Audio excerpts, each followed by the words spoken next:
Imagine being able to stop a terrorist meeting with the push of a button, only to watch your $30 million military drone explode in mid-air, shot down not by terrorists but by your own neighbor. That's exactly what happened on April 1st, 2025, when Algeria shuts down Turkish-made Malian drone near their shared border. But here is what no mainstream media is telling you. This wasn't about airspace. It was the moment a decades-long alliance crumbled and potentially set the stage for Africa's next war, unfortunately. Tensions are peaking in the Sahel region, Algeria and Mali. Entre Alger et Bamako. Welcome back to the Strategic Lens family. I am Asongwe Idris, and today we are exposing a geopolitical powder keg that is about to explode in North Africa. Mali and Algeria share a 1,300-kilometer border across the Sahara Desert. For decades, they were brothers, with Algeria playing mentor, protector, and gateway to the Mediterranean for Mali. But something has changed. When Algeria shuts down the Malian drone, Mali didn't just protest. They called Algeria an exporter of terrorism and filed international complaints for an act of aggression. What turns allies into enemies? And more importantly, who benefits from these conflicts? The answers involve billion-dollar oil rigs and a strategy of controlled chaos that's about to backfire spectacularly. Let's break down what really happened on April 1st, 2025. A Malian Akinci drone, one of only two recently purchased from Turkey at $30 million each, was tracking terrorist leaders near Tin Zawatin, close to the Algerian border. According to Mali, the drone was 9.5 kilometers inside the Malian territory when the Algerian authorities shot it down with a surface-to-air missile. Algeria, on the other hand, claimed the drone had crossed 2 kilometers into their airspace. But here is the first red flag. If the drone was 2 kilometers in Algeria when shot down, why did its wreckage land 9.5 kilometers in Malian territory? The location matters because of what the drone was reportedly targeting. A high-level meeting of terrorist leaders, including figures Algeria has been accused of harboring. In just a moment, I will tell you why Algeria might want to protect these groups, and it has everything to do with gold, rare minerals, and the control of the Sahara.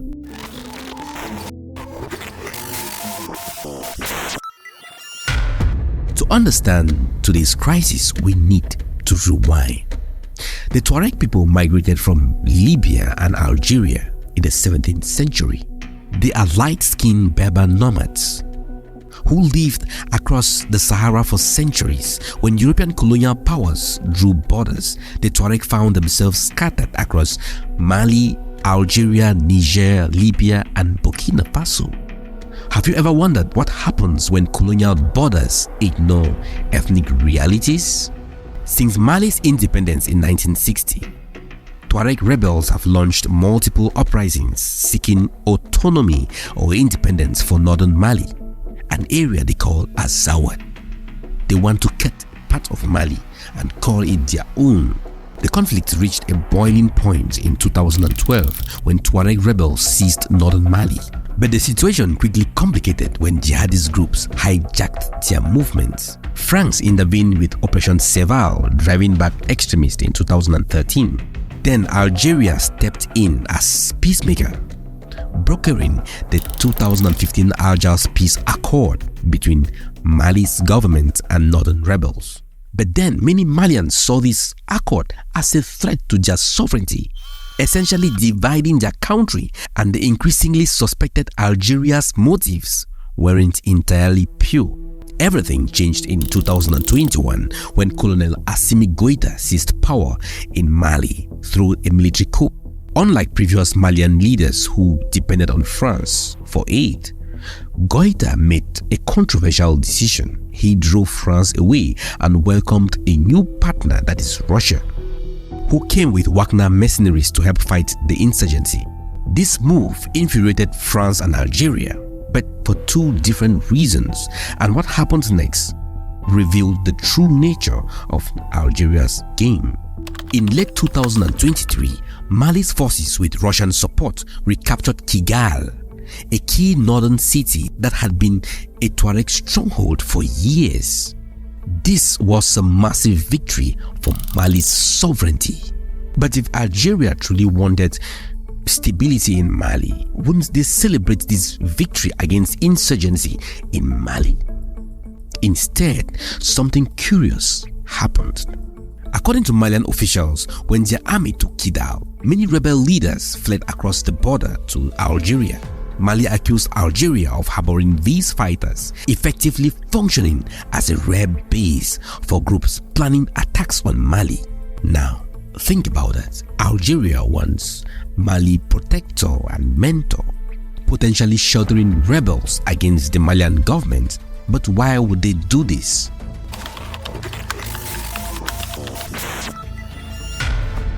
The answer lies beneath the Sahara sands, literally. Mali ranks as Africa's third largest gold producer, but the real prize lies in the north. Near the Algerian border, vast deposits of iron, uranium, and critically rare earth minerals. The minerals essential for everything from smartphones to electric vehicles. We are talking about resources worth billions of dollars that would power the next century of technology. What most people don't know is that Algeria's state-owned oil company, Sonatrach, was granted exploration rights in northern Mali's Taoudeni Basin back in 2007, specifically in Block 20, an area rich in hydrocarbons and other resources. But here is what is suspicious. The results of these explorations were never shared with the public. Why would a company hide potentially profitable discoveries? Multiple intelligence reports suggest Algeria has deliberately maintained influence over northern Mali by leveraging the instability, essentially delaying resource exploitation while keeping strategic control over these areas. But there's an even bigger game being played here, one that involves a $30 billion pipeline project and Algeria's most hated rival. And that rival is gaining grounds every single day that this conflict continues.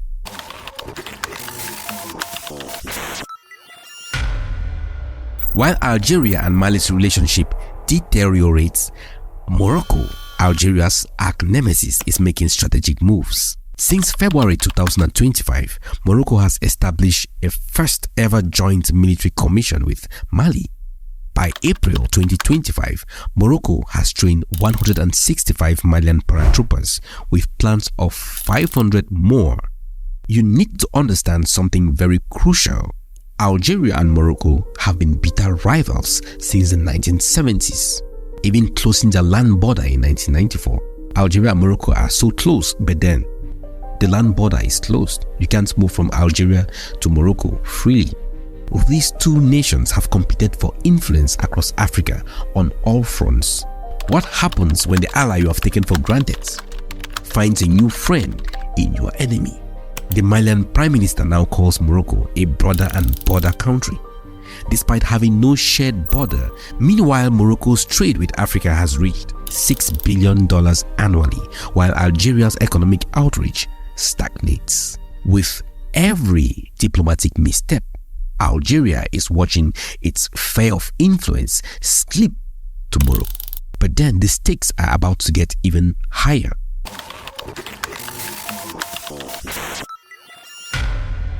The crown jewel of Algeria's regional strategy is the Trans-Saharan Gas Pipeline, a $30 billion project designed to transport Nigerian gas through Niger and Algeria to European markets.